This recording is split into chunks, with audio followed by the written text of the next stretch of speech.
This is Marcus K. Dowling, the Nashville Country Music Reporter at the Tennessean, and this is night 2 of CMA Fest here at Nissan Stadium, and I'm here with somebody who's like a regular now.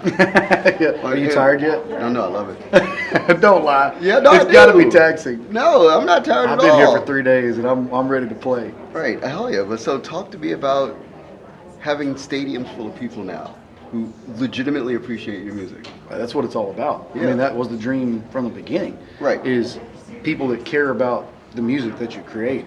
It's one thing to create music because you love it. It's a whole nother thing for people to accept it and see how much they love it. Right. You know, it's like you. If you wrote an article and you thought it was the best article you ever wrote and nobody loved it, it would kind of not be as good. But when you hear people go, "Man, Marcus, that article was so good," it's like, yes, that now we're connecting. Now we have that chemistry. And it's not little bar rooms anymore. It's stadiums and arenas, and this is insane. I mean, and the thing about CMA Fest is it's not my show. These are people from all over the world coming together to celebrate country music, and that energy is way different than playing a show by myself. Right, so it's almost time for the back end of leather, right? Yeah. So, no, I asked this because everybody's finally got on board now. Yeah. And they think it's done. Oh, it's not done. Somewhere they forgot that the second half is coming. Well, and that was our goal. Yes. So I really leaned on Chris Lacey from Warner Music Nashville. How do I don't want to put out another double album. Right. How do we do this? How do I navigate this? And I'm the first one to admit when I'm over my head. And she said, I want to make this a deluxe record. Let's space it out. Let's have some hit singles. Let's space it out. Let people digest this body of work. And then in October, November-ish, we're going to come back out with this deluxe edition, which between us, I feel like is better than the first half. I truly it's do. Not real, man. I've sat and listened to the masters in sequential order probably 10 times.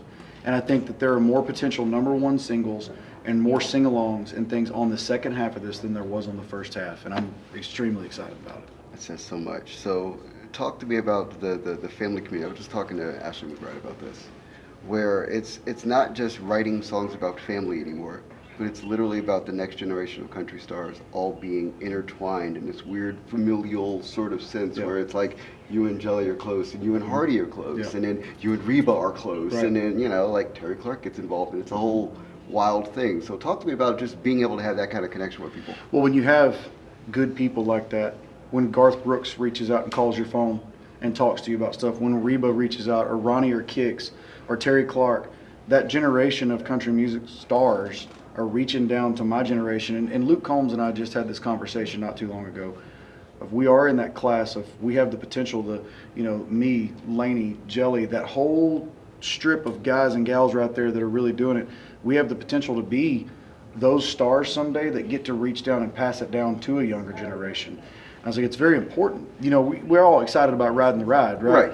And it's never a competition with us, any of us. It's never a competition of who won what or who sold more tickets. We're all so proud of each other and for each other. It's truly genuine. But at the end of the day, we're going, man, we have the opportunity to possibly be set in that Mount Rushmore-ish spot, if you will, and to be able to affect the generations after us. And it's important that we remember the Opry. It's important that we remember those that came before us so we can pass that down to the future. And I think some will get it. I think some won't. So, in a final question in relation to all of this, talk to me about the power of when you look out there and people who don't understand what South Texas means are getting that in Tennessee, getting that around the world, and it's becoming a part larger of what broad national global country music is all about.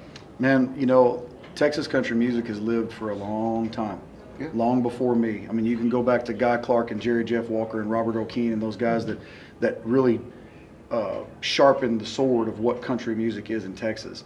It was a little bit of a threat to Nashville for a long time, and Nashville was a little bit of a threat to it for a long time. And I chose to make my goal in my career, I want to be the guy that comes from Texas, goes to Nashville, doesn't sacrifice his integrity, stays the same guy, and bridges that gap so that hopefully somebody after me can come do the same thing. And I'm not afraid to say it. It wasn't very far after that Parker McCollum became a huge star out of Texas. And so I looked at that and I went, hey, I did it for one. Maybe he's going to do it for the next guy or the next girl. And it's a different sound, man. But I think it's something that's closer to your neo-traditional 90s country music that is, it's a little different than most stuff you hear on top 40 country radio. And I love the fact that I stand out. makes me happy. Absolutely. Well, thank you so much, Marcus, man. always a pleasure, my friend. Absolutely. This has been Cody Johnson. I'm Marcus K. Dowling, the Nashville Country Music Reporter, Tennessean, here at CMA Fest.